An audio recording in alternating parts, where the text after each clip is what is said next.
السلام علیکم ورحمۃ اللہ وبرکاتہ وعلیکم السلام ورحمۃ اللہ وبرکاتہ سر۔ جی آغاز کرتے ہیں آج کے لیکچر کا۔ آج آپ کا 10واں لیکچر ہے، آیت نمبر 87 سے سٹارٹ ہوگا اور انشاءاللہ کوشش کریں گے 94 تک مکمل کریں۔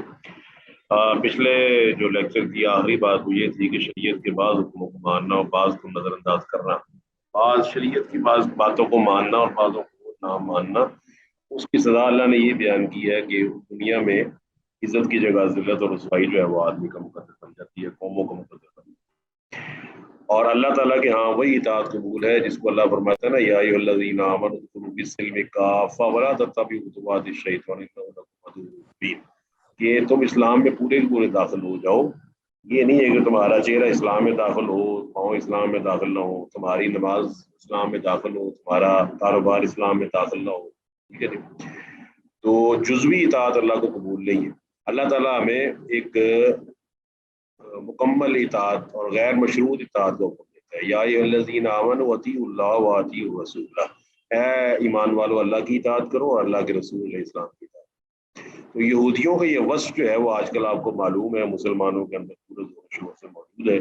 آپ اپنے نکاح کی تقریب سے ہی اور اپنی شادیوں کی تقریبات سے ہی اندازہ لگا سکتے ہیں، آپ ایکسپلین کر سکتے ہیں ہماری شادی کی تقریبات میں خاص طور پر کون سی ساری چیزیں شریعت کے مطابق ہیں یا آپ نے مرضی کی لے لی ہے اور نہ مرضی والی چھوڑی ہوئی، بتائیں جی۔ سر اس میں پہلے نمبر پہ تو موسیقی ہے جی جی اور پھر رسومات ہیں، اور پھر ایک ہماری ٹیچر نے بتایا تھا کہ جو ہم لوگ قرآن پاک کے سائے سے گزارتے ہیں نا دلہن کو، اس کی بھی کوئی دلیل نہیں ہمیں ملتی ہے، ایسا کہ ہندوانہ رسم ہے۔ اس کا مطلب ہے کہ یہاں پر مسلمانوں کو بھی اس لیے اللہ تعالیٰ نے ذلیل کر دیا، رسوا کر دیا ہے کہ انہوں نے بھی یہ بات دنیا کے اندر عزت ملے گی مکمل اطاعت والوں کو، جس طرح سے صحابہ کرام۔ تو آج کی جو پہلی آیت ہے اس کا آغاز کرتے ہیں۔ اللہ تعالیٰ فرماتا ہے وَلَقَدْ آتَيْنَا، یقیناً ہم نے دی، آتا یوتی ہم نے عطا کی، ہم نے دی موسیٰ کو الکتاب کتاب، وقفینا اور ہم نے کفا ان کے پیچھے بھیجے، من بعدہ بالرسل کچھ رسول، کفا من بعدہ بالرسل، یہ بعد بھی جو ہے یہ اس کا صلہ ہے، یعنی کہ ہم نے ان کے بعد نہ پیدل پہ رسول بھیجے۔ تو یہ بنی اسرائیل کے طرف مبعوث ہونے والی انبیاء جن کا قرآن میں ذکر آیا ہے وہ زمانے کے لحاظ سے بتاتا ہے۔ جو موسیٰ علیہ السلام ہیں ان کے بعد ان کے بھائی ہارون تھے، پھر ذوالکفل جنہیں ذوالکفل بھی کہا جاتا ہے، پھر الیاس جنہیں الیسا، الیاسین بھی ان کا نام آیا ہے، پھر داؤد علیہ السلام، داؤد کے بیٹے سلیمان علیہ السلام، اس کے بعد لقمان۔ اب لقمان علیہ السلام کے بارے میں یا رضی اللہ تعالیٰ عنہ کے بارے میں اختلاف ہے، بعض کہتے وہ نبی تھے، بعض کہتے وہ نبی نہیں تھے۔ پھر عزیر ہیں جن کے بارے میں اللہ فرماتا ہے کہ یہودیوں نے کہا عزیر اللہ کا بیٹا ہے، ایک فرقہ یہ تھا کہ عزیر کو اللہ کا بیٹا مانتے تھے۔ یونس علیہ السلام ہے جن کو ذوالنون بھی کہا جاتا ہے، مچھلی والا۔ اور اسی طرح زکریا علیہ السلام ہے جن کا ذکر سورہ آل عمران میں بھی ہے اور سورہ مریم کے شروع کے اندر بھی ہے، پھر یحییٰ علیہ السلام کا ذکر وہ بھی سورہ آل عمران میں بھی ہے، سورہ مریم کے اندر بھی ہے، اور آخر میں عیسیٰ علیہ السلام جن کو سریانی زبان میں یسوع کہا جاتا ہے، یسوع ناصری، ناصرہ بستی کی طرف ان کی نسبت کی وجہ سے ان کو رسول یسوع ناصری کہا جاتا ہے۔ تو یہ وہ انبیاء جو بنی اسرائیل کی طرف مبعوث ہوئے جن کا ذکر قرآن مجید کے اندر بھی موجود ہے۔ اچھا، اب یہاں پر اللہ فرماتا ہے کہ ان میں سے یاتینا عیسیٰ ابن مریم البینات، ہم نے عیسیٰ بن مریم کو کئی بینات عطا کیا، اور بینات جو ہیں وہ قرآن مجید میں جگہ جگہ موجود ہے، سورہ آل عمران میں بھی موجود ہے، ان میں سے یہاں پر موجود لکھی ہوئی ہے۔ ایک تو ہے کہ رسول الی بنی اسرائیل ہیں، تو انی کا جئتکم بآیات من ربکم انی اخلق لکم من الطین کحیاۃ الطیر فانفخوا فیہ فیکون طیرا باذن اللہ۔ ایک تو یہ ہے کہ وہ پرندہ بناتے تھے، اور جو پرندہ جو ہے وہ ہاتھ سے بنا کے اس کو پھونکتے تھے تو وہ اڑنے لگتا تھا۔ ایک ہے وہ ابری الاکمہ والابرس، اس کے بعد ایک چیز یہ تھی کہ وہ کوڑی جسے لیپروسی کہتے ہیں اس کو، اور یہ پھل بیری جسے کہتے ہیں جو وائٹ ہو جاتا ہے، اور اس طرح وہ اس کو مطلب صاف صحیح کر دیتے تھے، اور اندھوں کو بینا کر دیتے تھے، وہی الموتى، اور جو مردے ہیں ان کو زندہ کر دیتے تھے، باذن اللہ، اللہ کے حکم سے۔ یہاں بات واضح ہوگی، اللہ تعالیٰ کا حکم ہوتا تھا۔ پھر فرمایا وہ جو گھر کے اندر چیزیں پڑی ہوتی تھی ان کے بارے میں، وَأُنَبِّئُكُم بِمَا تَأْكُلُونَ وَمَا تَدَّخِرُونَ فِي بُيُوتِكُم، تو تم کھاتے ہو گھروں میں بیٹھ کر اور تم ذخیرہ کرتے ہو وہ. تو یہ تمام چیزیں انعامات ہیں. اس کے ساتھ ساتھ آپ کو پتا ہے کہ خود عیسیٰ علیہ السلام کی اپنی پیدائش وہ بھی ایک معجزہ ہے. بغیر باپ کے اللہ نے ان کو پیدا کیا, اور یہ تمام چیزیں جو ہیں یہ قرآن و سنت کے اندر موجود ہے. لیکن آپ کو یہ معلوم ہے کہ یہاں پر جو اگلا لفظ ہے وہ ایدناہ بروح القدس, ایدہ یؤید التعیید, ہیلپ, ایسوسیٹ کر کے کسی آدمی کے ساتھ کوآپریٹ کرنا, اس کے ساتھ کوآرڈینیشن کرنا, یہ اللہ تعالیٰ بروح القدس. تو روح القدس جو ہے یہ جبرائیل علیہ السلام کا ایک وصفی نام ہے. ان کو روح الامین بھی کہا جاتا ہے. نازل بہ الروح الامین علی قلبک لتکون من المنذرین. اس طرح اللہ فرماتا ہے انا انزلناه فی لیلۃ القدر وما ادراک ما لیلۃ القدر لیلۃ القدر خیر من الف شہر تنزل الملائکۃ والروح. تو اس کے اندر ان کو کہا گیا ہے. اس طرح رسول اللہ صلی اللہ علیہ وسلم نے حسان بن ثابت رضی اللہ تعالیٰ عنہ کو فرمایا تھا کہ اے اللہ اس کی روح القدس سے تائید فرما دو. یہ جو جبرائیل علیہ السلام ان کے مختلف نام قرآن. تو یہ قدوس کا لفظ یا قدس کا لفظ, قدیش کا لفظ, یہ آپ کو عبرانی زبان میں ملتا ہے. یہ یہودیوں کی کتاب بائبل کے اندر بھی موجود ہے. ان کی اپنا نماز کا نام ہے قدیس, یعنی اس کے اندر وہ اللہ تعالیٰ کی خدائے قدوس کی تسبیح اور اس کی تنزیہ بیان کرتی ہے. عیسیٰ بن مریم علیہ السلام کو اللہ وحدہ لا شریک نے کئی واضح نشانیوں کے ساتھ بھیجا. تو آپ کو معلوم ہے عیسیٰ علیہ السلام سے پہلے زکریا اور یحییٰ کو تو قتل کر ہی چکے تھے, یہ شہید کر چکے تھے. انہوں نے سیدنا عیسیٰ علیہ السلام کو بھی پورا منصوبہ بنایا. وہ تو اللہ تعالیٰ فرماتا ہے بل رفع اللہ الیہ, وہ اللہ تعالیٰ نے ان کو اپنی طرف اٹھا لیا. تو یہ یہودیوں کی پرانی چیزیں اللہ نے یہاں پر بیان کی ہیں. فرمایا افکلما جاءکم رسول, جب بھی کوئی رسول آیا وہ لے کر بما لا تہوی انفسکم, جو تمہارے نفسوں کی خواہش کے خلاف تھا. اب یہاں پر کیا وضاحت ہوتی ہے, اللہ تعالیٰ کے حکم کے سامنے اگر ہمارا نفس اپنی باتیں کرنا شروع کر دے تو نفس کیا بن جائے گا, الہ بن جائے گا. یہ بات ذہن میں رکھ لیں کہ سب سے بڑا یہی الہ ہے جو دنیا کے اندر موجود ہے. اپنے نفس کی خواہش کو الہ بنا لینا تو آدمی مشرک ہو جاتا ہے. اس وقت ایک ہے نفسانی خواہش جو اٹھتی ہے, پلس مائنس ہوتی ہے, آدمی کو پتہ ہے کہ یہ میں غلطی کر رہا ہوں, بعد میں معافی مانگ لیتا ہے, وہ ایک علیحدہ ایشو ہے, وہ ایک علیحدہ چیز ہے. ایک ہے کہ نفس کی خواہش کو اس کا اتنا مضبوط کرنا کہ وہ اللہ تعالیٰ کی وحی کے سامنے آ کر کھڑی ہو کر اس کا مقابلہ کرے, ورسز یعنی کہ دس ورسز دیٹ, عقل ورسز وحی یا نفس ورسز وحی ہو جائے. اگر تو نفس ہے وہ اپنے نفسانی خواہش کی وجہ سے, ہر آدمی گناہ گار ہے, کوئی گناہ کر لیتا ہے, اس پر پشیمان ہوتا ہے, اس پر اس کو ندامت ہوتی ہے, شرمندگی ہوتی ہے, تو یہ بات دوسری ہے.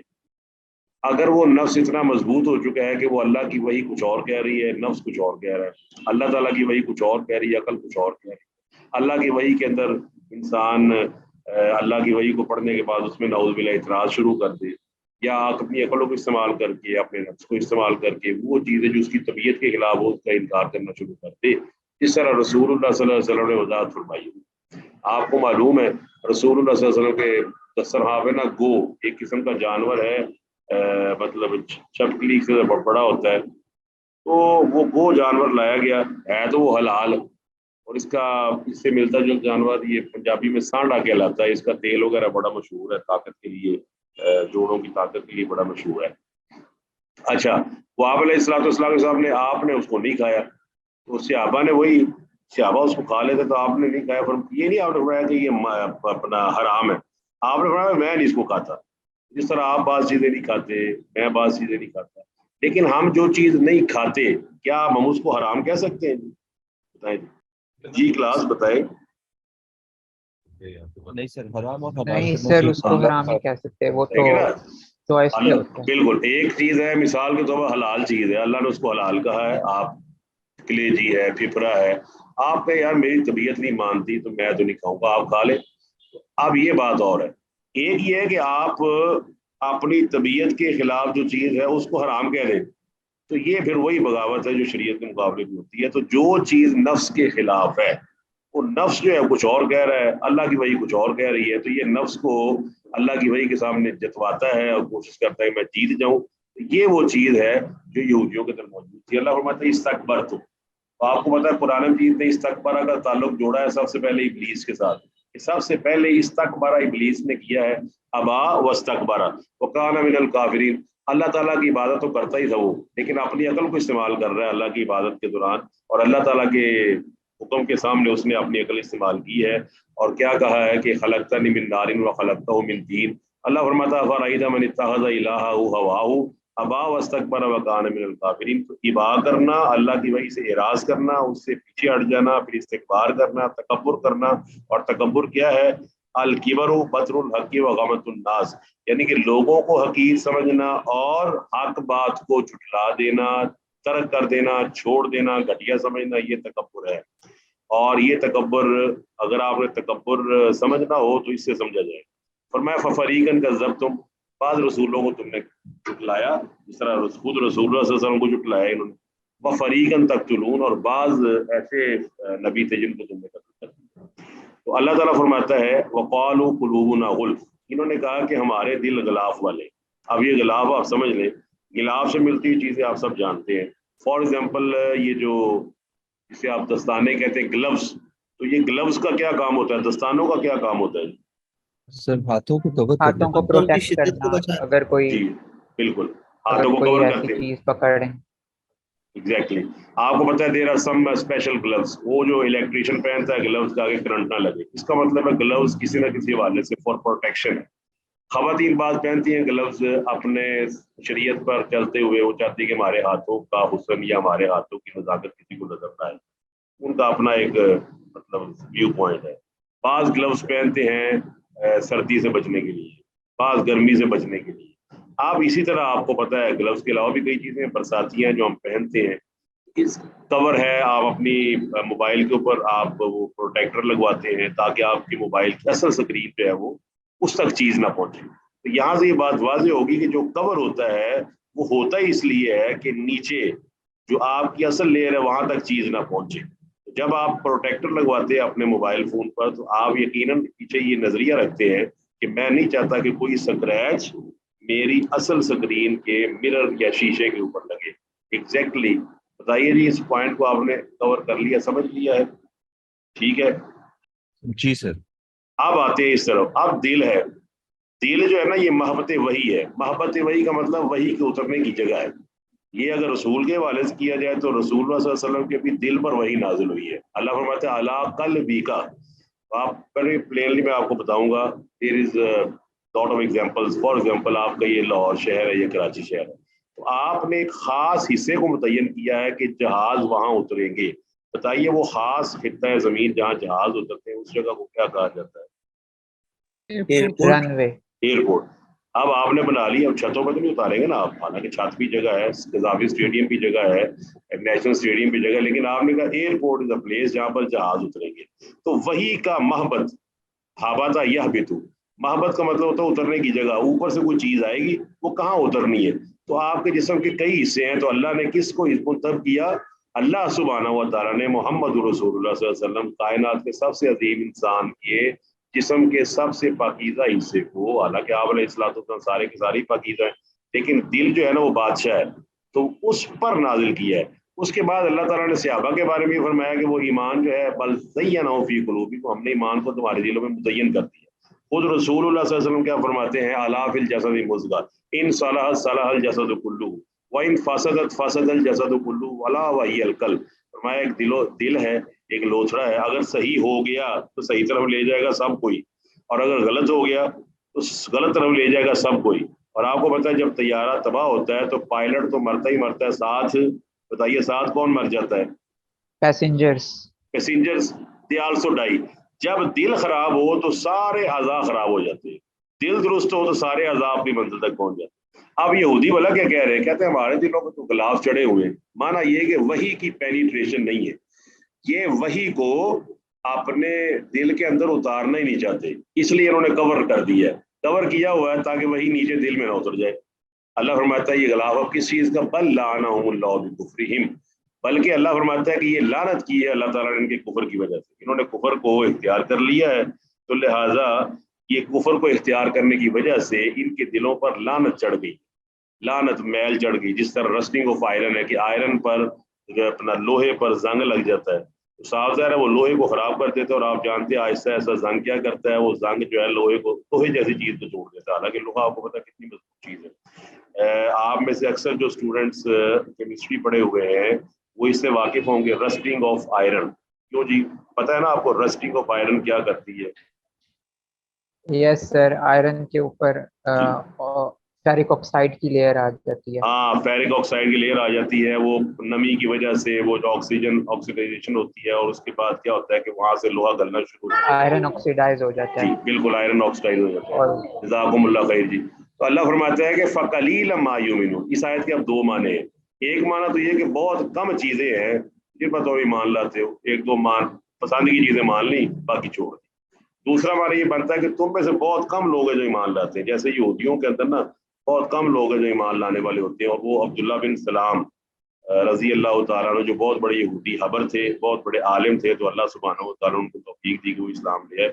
اور آج بھی آپ کو پتہ ہے یہودی بہت کم ایمان اسلام لاتے ہیں، اور یہودیوں کا جو دین ہے یا مذہب ہے وہ بائی برتھ ہوتا ہے، نہ یہ تبلیغ کرتے ہیں نہ کسی کی تبلیغ ایکسیپٹ کرتے.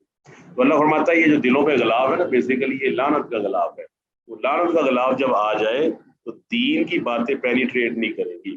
آگے اللہ فرماتا ہے ولما جاہم کتاب، جب ان کے پاس آئی کتاب. اور آپ کو معلوم ہے جنہوں نے بائبل پڑھی ہوئی ہے، بائبل عبرانی بھی ہے، بائبل اناجیل اربع کی شکل میں بھی ہے، جنہیں اناجیل متوافقہ کہتے ہیں، وہ اناجیل جن پر سب کا اتفاق ہے.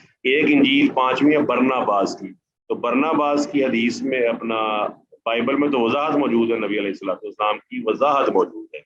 وہ جو آپ کا نام ہے نا احمد فارکلیت، وہ وضاحت موجود ہے. دیٹ از نون ایز فارکلیت ان عبرانی. فارکلیت کا مطلب ہے سب سے زیادہ اللہ کی تعریف کرنے والا. تو رسول اللہ صلی اللہ علیہ وآلہ وسلم کی بشارتیں وہ تو قرآن مجید بتاتا ہے، پہلی کتابیں بتاتی ہے، تورات انجیل میں موجود. اب یہ نا انتظار کر رہے تھے، اور جب ان کا مطلب گفتگو ہوتی تھی لوگوں کے ساتھ، کوئی بحث مباحثہ ہوتا تھا کافروں کے مقابلے میں، کافروں سے مناظرہ کرتے تو بھلا کیا دعا کرتے تھے؟ یا اللہ آخری نبی کو نازل فرما، یا اللہ آخری نبی کو نازل فرما، یا اللہ آخری نبی کو نازل فرما. یہ جو پہلے دعائیں کیا کرتے تھے. اور جب آخری نبی آ گیا تو کیا کیا؟ انہوں نے اسی کا انکار کر دیا. اس طرح اشارہ ہے. اور میں ولما جاءہم، جب آئے ان کے پاس کتاب من عند اللہ، اللہ کی طرف سے کتاب آ گئی.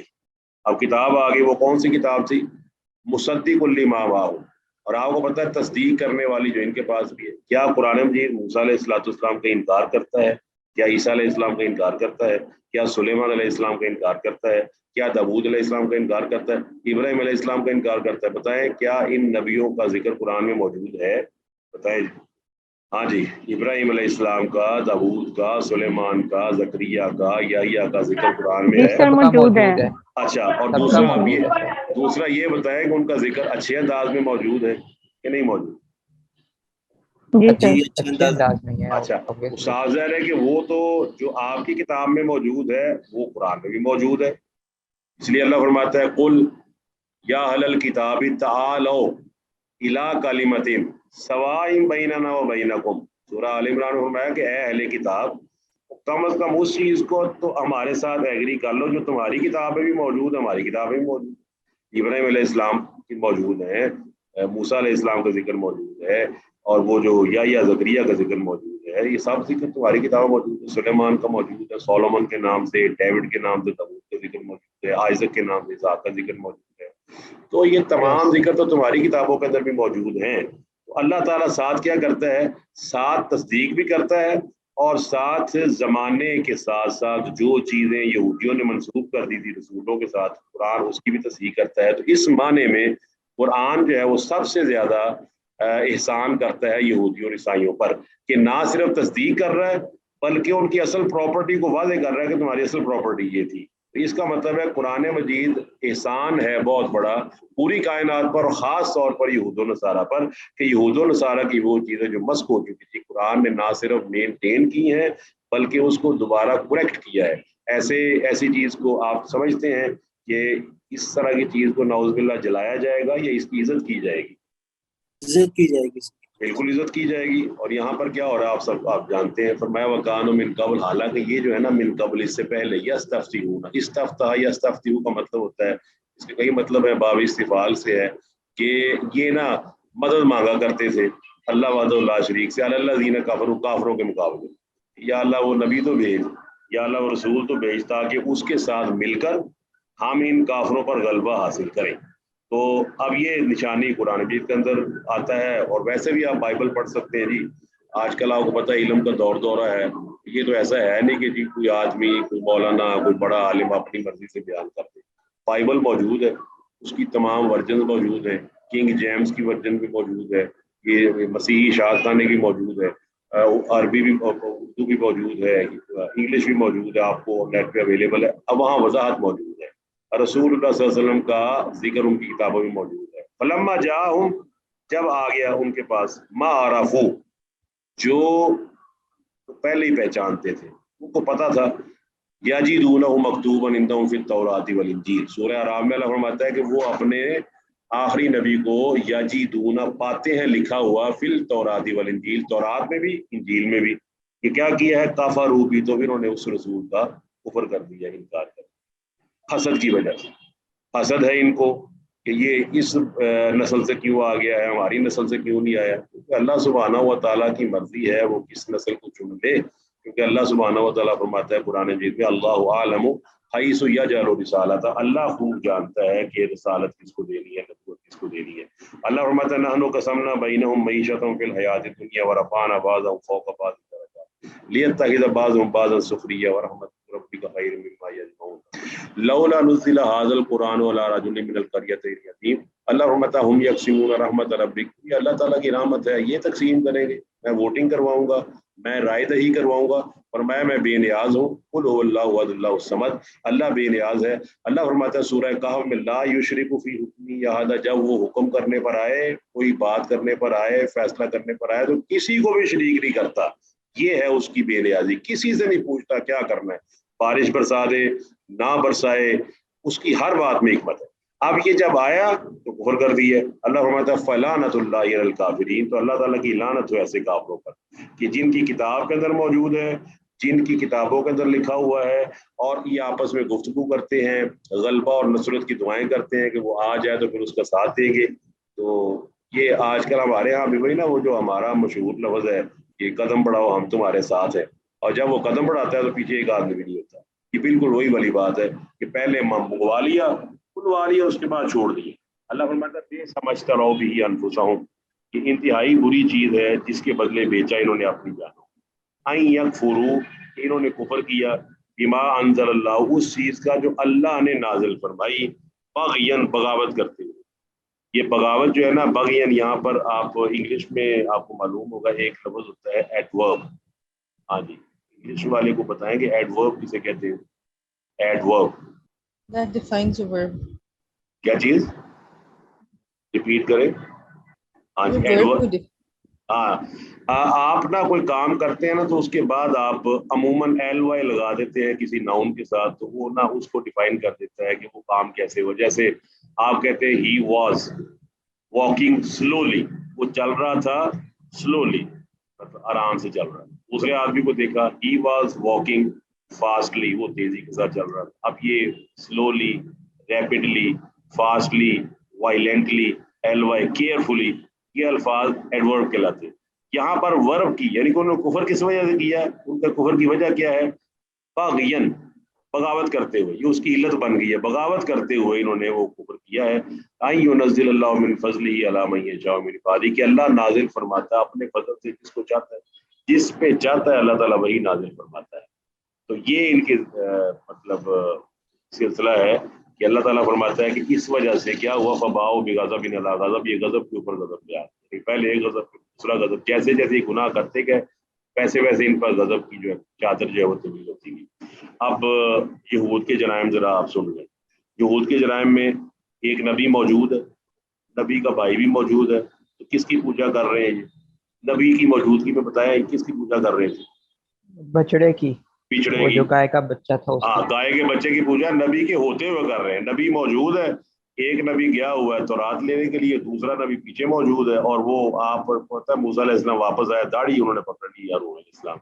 یعنی کہ اتنے بدبخت لوگ ہیں یہ کہ انہوں نے نبیوں کے ہوتے ہوئے, ٹیچر کے ہوتے ہوئے, ٹیچر موجود ہے اس کے باوجود کلاس میں شور ہو رہا ہے, تو آپ دیکھتے ہیں کتنی بدبخت قوم ہے. پھر نبیوں کا قتل, اور نبی جو آخری نبی اس کا انکار, اور اس کے ساتھ سبت یعنی ہفتے کے دن کے بارے میں ان کی وہ جو باتیں, جیسا سود خوری, اس کے بعد اللہ تعالیٰ کے بارے میں بہتان,